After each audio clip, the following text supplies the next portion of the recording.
Maraming nagtatanong sa inyo tungkol sa vasectomy journey nitong asawa ko. Kaya tara, samahan nyo kami sa aming panibagong araw.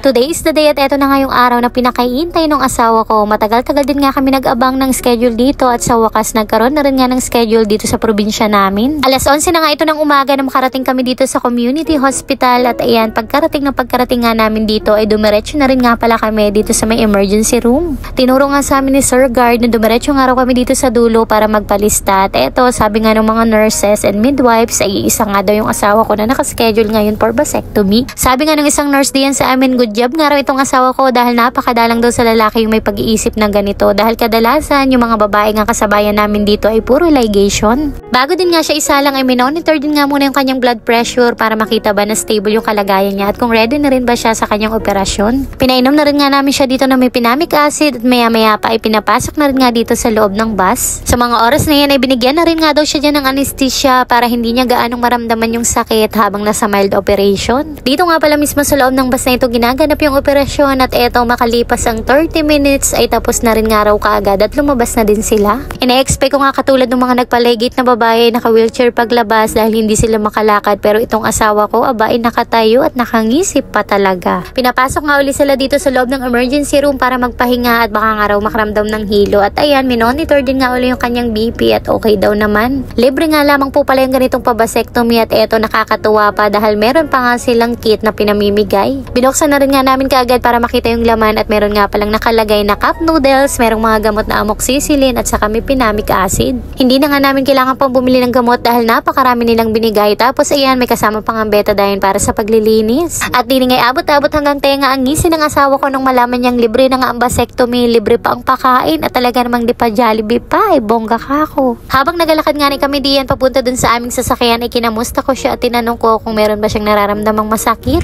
Naisip ko yung hirap sa pagpapa-CS mo 3 times yun. Pero alam kong konting hirap lang yun. Kaya tinis ko yung...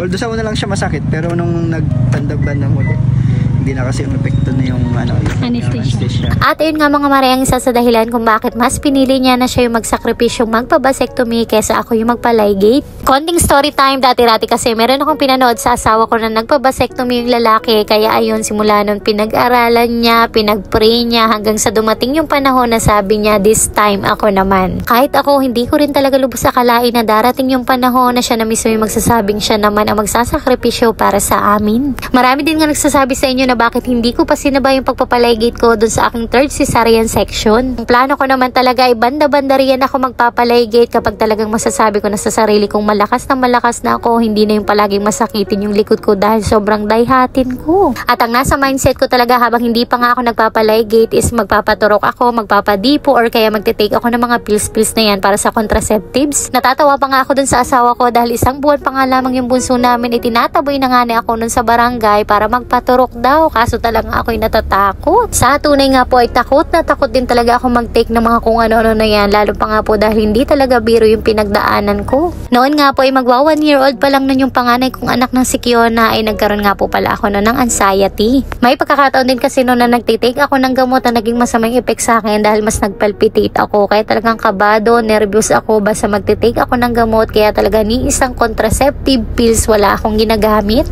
At ayun nga ang ending, mahigit isang taon pa nga lamang si Ate Queenie ay nasundan nga kaagad ni Bernicia. At buong pagbubuntis ko nga po dun sa pangalawa ko ay wala akong ibang nararamdaman kundi palagi na lang takot, ninenervyos at madalas pa rin nga pinapalpitate. Punong-puno nga ako ng takot dahil marami din nga nagsasabi sa akin na bakit sinundan mo kaagad yung panganay mo, isang taon pa lang yung agwat, hindi pa mahilom yung tahi mo, baka bumuka yan. At hanggang sa yung anxiety ko noon ay naging postpartum depression na nung pagkaanak ko naman sa pangalawa ko. Akala lang siguro ng iba masaya ako, okay ako, pero deep inside durog na durog ako at halos araw-araw akong umiiyak, gabi-gabi akong hindi makatulog. May nagsasabi namang iba na yung postpartum depression daw na tinatawag ngayon ay kung sakwan, binat nga raw yan nung una. Grabe, kung iisipin ko nga po yung mga pinagdaanan ko nung panahong nasa postpartum depression ako, hindi talaga madali. Yun yung mga panahon na palagi iniisip na may sakit ako, nanginginig yung katawan ko, masakit yung binti ko, tapos hindi pa nga ako makatulog sa gabi, tapos marami nagsasabi sa akin na bakit ganyan yung katawan mo, papayat ka ng papayat. Ilan lamang yan sa mga pinagdaanan ko noon na talaga naman nagpapasalamat ako sa Panginoon na napagtagumpayan ko talaga yan. At yan din nga po ang dahilan kung bakit sunod-sunod yung mga anak namin dahil wala nga po akong tinitake na ng mga contraceptives or pills na yan dahil takot nga din po ako sa mga kung ano-anong side effects. Marahil hindi man nga po namin napaplano yung pag-anak namin, lalo pa nga doon sa bunso namin na hindi talaga namin inaasahan, pero ano bang magagawa namin kung kalooban ito ng Panginoon para sa amin. At bago pa man nga po dumating yung bunso namin si Tutoy, okay naman na ako, hindi na ako nakakaramdam ng anxiety, kaya sabi ko sa sarili ko, pwede naman na akong magpaturok or mag-take nga ng mga pills na yun. At ayun nga, hanggang sa dumating na yung panahon na naging open-minded na nga yung asawa ko sa pagpapabasectomy na yan. Matagal din namin pinag-isipan hanggang sa maging desidido na rin nga yung asawa ko na siya naman nga raw magsasakripisyo para sa amin. Nag-research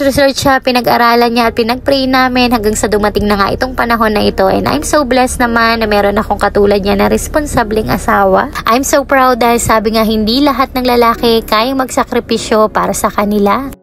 Kaya naman, yun lang muna nga for today's video. Maraming salamat po sa inyong panonood.